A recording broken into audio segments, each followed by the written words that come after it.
నమస్తే, ఎలా ఉన్నారు మిత్రులందరికీ నమస్కారం. ఫ్రెండ్స్, మనకి ఈరోజు విజయవాడలో 13 జిల్లాలకు సంబంధించి ఎవరైతే డిఎస్సికి సంబంధించిన సర్టిఫికేట్ల వెరిఫికేషన్ చేస్తారో వాళ్ళకి సంబంధించిన ట్రైనింగ్ అయితే జరుగుతుంది కదా. దీనిలో కొన్ని ముఖ్యమైన అంశాలు అయితే మనకి బయటకు రావడం జరిగినాయి. వాటి గురించి క్లారిటీగా ఈ వీడియోలో డిస్కస్ చేద్దాం. ఫస్ట్ పాయింట్ వచ్చేసరికి స్క్రీన్ మీద డిస్ప్లే చేస్తున్నాను చూడండి. అభ్యర్థులు గెజిటెడ్ అధికారిచే ధృవీకరించబడిన సర్టిఫికెట్లు డాక్యుమెంట్స్ యొక్క 3 సెట్ల జిరాక్స్లను కలిపి 3 సెట్ల జిరాక్స్ కాపీలను వాటితో పాటు ఆన్లైన్లో దరఖాస్తులు అప్లోడ్ చేయబడిన అన్ని ఒరిజినల్ సర్టిఫికెట్ల డాక్యుమెంట్లు మరియు ఇటీవల తీసిన 3 పాస్పోర్ట్ సైజ్ ఫోటోల్లో ఒక సెట్ తీయించేసుకోండి. అది 10, 12 అనేది ఒక సెట్ తీయించుకోండి. 2, 3 పాస్పోర్ట్ సైజ్ ఫోటోలు కాదు, ఒక సెట్ తీసుకోండి. ఇక జిరాక్స్లు అనేవి వీళ్ళు ఇక్కడ 3 సెట్లు అని చెప్పేసి మెన్షన్ చేస్తున్నారు. ఆల్రెడీ మనం ప్రీవియస్ వీడియోలో కూడా చెప్పాం. ఒక 5 సెట్లు జిరాక్స్లు అనేవి తీయించుకుని పెట్టుకోండి, ఏం పోదు. 5 సెట్ల జిరాక్స్లు. అదేవిధంగా పాస్పోర్ట్ సైజ్ ఫోటోలు అనేవి ఒక 10 నుంచి 12 ఫోటోలు తీసి పెట్టుకోవడం మంచిది. సర్టిఫికెట్ల వెరిఫికేషన్ సమయంలో అభ్యర్థి అసలు పత్రాలను సమర్పించకపోతే వారి అభ్యర్థత్వాన్ని తిరస్కరిస్తారు. ఎంపిక జాబితాలో తదుపరి అభ్యర్థిని వెరిఫికేషన్ కోసం పిలుస్తారు. ఫర్ ఎగ్జాంపుల్, ఇక్కడ క్లారిటీగా ఒక పాయింట్ చెప్తాను చూడండి. మీరు ఓసీ క్యాండిడేట్ అయ్యుండి ఈడబ్ల్యూఎస్ సర్టిఫికేట్ లేకుండా ఈడబ్ల్యూఎస్ కింద అప్లై చేసేసి ఈడబ్ల్యూఎస్ సర్టిఫికేట్ అక్కడ చూపించలేకపోయారనుకోండి, అప్పుడు మీరు ఈడబ్ల్యూఎస్లో కానీ పోస్ట్ సాధించినట్లయితే మీకు ఈడబ్ల్యూఎస్ సర్టిఫికేట్ లేదు కాబట్టి అక్కడ మిమ్మల్ని రిజెక్ట్ చేయడానికి అవకాశం ఉంటుంది. అలా కాకుండా మీరు ఒక క్యాస్ట్ అయితే వేరే క్యాస్ట్కి సంబంధించి అప్లై చేసేసి ఆ క్యాస్ట్ రిజర్వేషన్లో కానీ మీరు సెలెక్ట్ అయ్యారంటే అక్కడ క్యాస్ట్ సర్టిఫికేట్ మీరు చూపించలేకపోతే అప్పుడు కూడా మీరు రిజెక్ట్ అవ్వడానికి అవకాశం ఉంటుంది. అభ్యర్థులందరూ కూడా గమనించండి, మీరు ప్రాపర్ సర్టిఫికేట్లు ఒరిజినల్ సర్టిఫికేట్స్ అన్నీ కలిగి ఉంటే మీకు ఎటువంటి ఇబ్బంది అనేది ఉండదు. మీరేం భయపడకండి. ఎవరు భయపడాలి? ఫేక్ సర్టిఫికేట్లు ఎవరైతే పెట్టారో వాళ్ళు భయపడాలి. ఓకే, ఒరిజినల్స్ ఉన్న వాళ్ళకి సంబంధించి ఎటువంటి ఇబ్బంది అనేది ఉండదు. ఒకవేళ ఒరిజినల్ మిస్ అయినా కానీ బోర్డు నుంచి డూప్లికేట్ సర్టిఫికేట్లు తెచ్చుకున్నా కానీ అవి కూడా కన్సిడర్ చేస్తారు.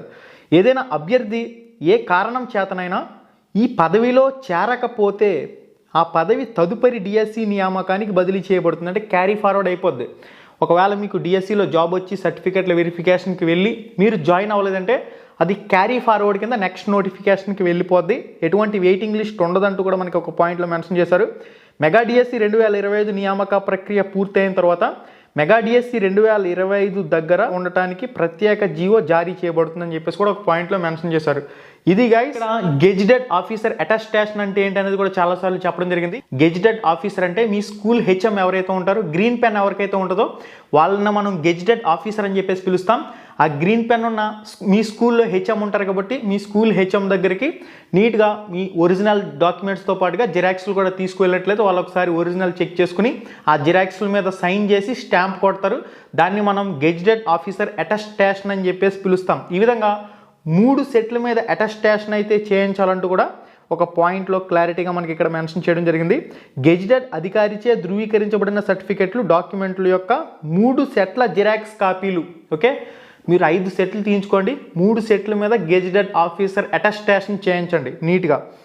మనకి నెక్స్ట్ ఇంకొక ముఖ్యమైన అప్డేట్ కూడా రావడం జరిగింది గైస్. మనకి సర్టిఫికెట్ల వెరిఫికేషన్ జరిగేటప్పుడు ఇదివరకు డిఎడ్కి సంబంధించి diploma in elementary education, BEd bachelor of education కౌన్సిలింగ్లు జరిగేటప్పుడు కూడా ఒక చెక్ లిస్ట్ టైప్ ఇచ్చేవారు కదా. మీకు ఇక్కడ స్క్రీన్ మీద డిస్ప్లే చేస్తున్నాను చూడండి. ఈ చెక్ లిస్ట్లో క్లారిటీగా డీటెయిల్స్ అన్నీ కూడా ఉంటాయి. వీటన్నింటినీ కూడా వాళ్ళు వెరిఫై చేస్తారు. ఈ చెక్ లిస్ట్లో మనకి మెయిన్గా ఏమేమి అంశాలు ఉన్నాయని చూసినట్లయితే ఫుల్ నేమ్ ఇచ్చారు, father's name, mother's name, MDSC application number, MDSC number, అదేవిధంగా Aadhaar number, age, date of birth, local స్టేట్స్కి సంబంధించి మనకి ఇక్కడ మీరు 4th క్లాస్ నుంచి 10th క్లాస్ వరకు స్టడీ సర్టిఫికేట్ల ప్రకారం కానివ్వండి, ఒకవేళ స్టడీ సర్టిఫికేట్ లేకపోతే రెసిడెన్సీ సర్టిఫికేట్ ప్రకారం కానివ్వండి, లోకల్ స్టేట్స్కి సంబంధించిన ఒక ఆప్షన్ ఇచ్చారు. లోకల్ స్టేటస్, నాన్ లోకల్ స్టేటస్కి సంబంధించి తెలంగాణ నుంచి మైగ్రేట్ అయ్యి వచ్చిన వాళ్ళు ఎవరైతే ఉన్నారో వాళ్ళందరికీ కూడా జియో నెంబర్ 133 అని చెప్పేసి ఉంటుంది. తెలంగాణ నుంచి ఆంధ్రప్రదేశ్కి మైగ్రేట్ అయ్యి వచ్చేసిన తర్వాత ఇక్కడ వాళ్ళు లోకల్ అవుతారు కాబట్టి వాళ్ళకి సంబంధించి కూడా ఇక్కడ జియోలో మెన్షన్ చేశారు. దాన్ని కూడా చెక్ లిస్ట్లో యాడ్ చేయడం జరిగింది. ఎస్ఎస్సికి సంబంధించి 10th క్లాస్కి సంబంధించి మళ్ళీ ఇక్కడ సబ్ ఆప్షన్లు కూడా ఉన్నాయి చూసుకోవచ్చు. ఇంటర్మీడియట్కి సంబంధించి గ్రాడ్యుయేషన్ చేస్తే గ్రాడ్యుయేషన్కి సంబంధించి, పీజీటీ పోస్ట్ గ్రాడ్యుయేషన్ టీచర్కి సంబంధించి, ప్రిన్సిపల్స్కి సంబంధించి, ఇక డిఎడ్, బిఎడ్ మీరు ఏ కోర్స్ చేస్తే ఆ కోర్సుకు సంబంధించి, అదే టెట్కి సంబంధించిన టెట్ మార్క్స్ వివరాలకు సంబంధించి, క్యాస్ట్ కమ్యూనిటీకి సంబంధించి, నెక్స్ట్ పీడబ్ల్యూడీ క్యాండిడేట్స్ ఎవరైతే ఉంటారో పీడబ్ల్యూడీకి సంబంధించి, ఎక్స్ సర్వీస్ మ్యాన్ కోటాలో ఎవరైతే ఉంటారో ఎక్స్ సర్వీస్ మ్యాన్కి సంబంధించి, ఫేక్ యూనివర్సిటీస్ ఏదైనా ఉంటే ఆ ఫేక్ యూనివర్సిటీస్కి సంబంధించిన లిస్ట్ కూడా రావడం జరుగుతుంది. ఫైనల్ ఎలిజిబిలిటీ స్టేటస్ ఏంటని చెప్పేసి కూడా ఒక పాయింట్లో మెన్షన్ చేశారు. రిజెక్షన్ అని చెప్పేసి కూడా ఇచ్చారు. కంప్లీట్గా ఈ చెక్ లిస్ట్ అంతా కూడా నేను ఇక్కడ స్క్రీన్ మీద డిస్ప్లే చేస్తాను, చెక్ చేయండి. దాంతోపాటుగా మన రామ్ రమేష్ ప్రొడక్షన్స్ టెలిగ్రామ్ గ్రూప్లో కూడా ఆల్రెడీ పోస్ట్ చేశాను, అక్కడి నుంచి కూడా మీరు చెక్ చేసుకోవచ్చు. ఇక మీటింగ్ జరుగుతుంది. మీటింగ్ జరుగుతున్నప్పుడు వీళ్ళు ఇక్కడ ఏమేమి సర్టిఫికెట్లు అనేవి పరిశీలన చేయాలనే అంశాలకు సంబంధించి అక్కడ ఎవరైతే టీం ఉంటుందో 13 జిల్లాలకు సంబంధించిన సర్టిఫికెట్ల వెరిఫికేషన్ చేసే టీం ఏదైతే ఉంటుందో ఆ టీం అంతటికి కూడా కన్వీనర్ గారు మెయిన్గా గైడెన్స్ అయితే ఇస్తున్నట్లు తెలుస్తుంది. దానికి సంబంధించిన కంప్లీట్ ఏమేమి సర్టిఫికెట్లు అనేవి ఎలా వెరిఫై చేయాలి, ఏంటి కథ, వీటన్నింటిపైన కూడా మీటింగ్ అయితే జరుగుతుంది. అభ్యర్థులందరూ కూడా గమనించాలి, మనకి రకరకాల వేరియస్ మేనేజ్మెంట్స్ అయితే ఉంటాయి.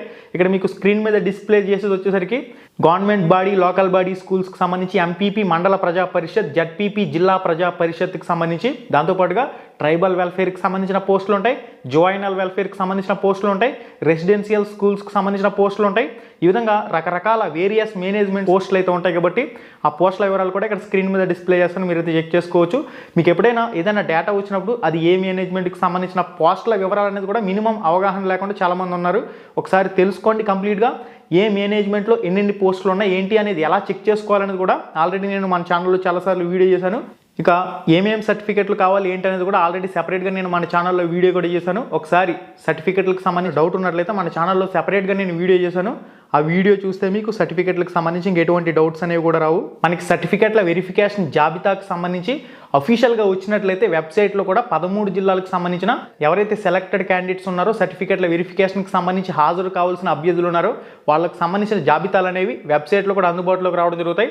చాలామంది మెసేజ్లు వచ్చాయని చెప్పేసి మార్నింగ్ దాని గురించి కూడా నేను వీడియో చేశాను. మెసేజెస్ అనేవి ఫార్వర్డ్ చేసుకుంటున్నారు, అది నిజమా అని చెప్పేసి కూడా చాలామంది అడుగుతున్నారు. అది కూడా మీకు ఒకటి గుర్తుపెట్టుకోండి, మెసేజెస్ అనేవి వచ్చినాయి అంటే అందరికీ కూడా వస్తాయి, ఒకరి ఇద్దరికే కాదు కదా. ఒక 100 మందికి, 1000 మందికి, 10,000 మందికి, సెలెక్ట్ అయిన 16,347 మందికి కూడా మెసేజ్లు వస్తాయి. కాబట్టి ఏదైనా వస్తున్నప్పుడు దానిలో వాస్తవం ఎంత, అవాస్తవం ఎంత ఒక్కసారి విశ్లేషణ చేసే ప్రయత్నం చేయండి. ఇంచుమించుగా మీకు ఒక క్లారిటీ అయితే వచ్చేస్తుంది. అఫీషియల్గా ఏ అప్డేట్ వచ్చినా కానీ తప్పకుండా మన ఛానల్లో కూడా మీకైతే పోస్ట్ చేయడం జరుగుతుంది. ఇది గైస్ ఇప్పటి వరకు ఉన్న తాజా అప్డేట్ ఇన్ఫర్మేషన్. మనకి ఒక 2 రోజుల్లో మరింత క్లారిటీ వచ్చే అవకాశం కూడా కనిపిస్తుంది. ఏదేమైనా సర్టిఫికెట్ల వెరిఫికేషన్ అనేది ఒక 2-3 రోజుల గ్యాప్ అయితే ఉంటుంది. అభ్యర్థులు ఎవరు కూడా ఆందోళన చెందవలసిన అవసరం లేదు. ఇంకొక పాయింట్ ఏంటంటే అభ్యర్థులు అందరూ కూడా కోరుకునేది మెరిట్ లిస్ట్ 13 జిల్లాలకు సంబంధించి వెబ్సైట్లో పెట్టాలని చెప్పేసి మెయిన్గా డిఎస్సి అభ్యర్థులు అయితే ఆంధ్రప్రదేశ్ రాష్ట్ర విద్యాశాఖ మంత్రి గారిని కానివ్వండి, ఆంధ్రప్రదేశ్ రాష్ట్ర డిఎస్ కన్వీనర్ గారిని కానివ్వండి, స్పష్టంగా డిఎస్సి అభ్యర్థులు కోరుతుంది ఏంటంటే మెరిట్ లిస్ట్ అనేది 13 జిల్లాలకు సంబంధించి విడుదల చేయండి, తర్వాత మీకు నచ్చిన విధంగా మీరు సెలక్షన్ ప్రాసెస్పై ముందుకు వెళ్ళండి అని చెప్పేసి డిఎస్సి అభ్యర్థులు అయితే విన్నవిస్తూ ఉన్నారు. దయచేసి ఈ అంశంపై కూడా మీరు పరిశీలన చేయవలసిన అవసరం అయితే ఉంది. ఇది గైస్ ఇప్పటి వరకు ఉన్న తాజా సమాచారం. మరింత అప్డేట్ ఇన్ఫర్మేషన్ ఎప్పటికప్పుడు మీకు మన ఛానల్ ద్వారా అందుతూనే ఉంటుంది. మళ్ళీ వీడియోలో మళ్ళీ కలుసుకుందాం. శుభం, ధన్యవాదాలు.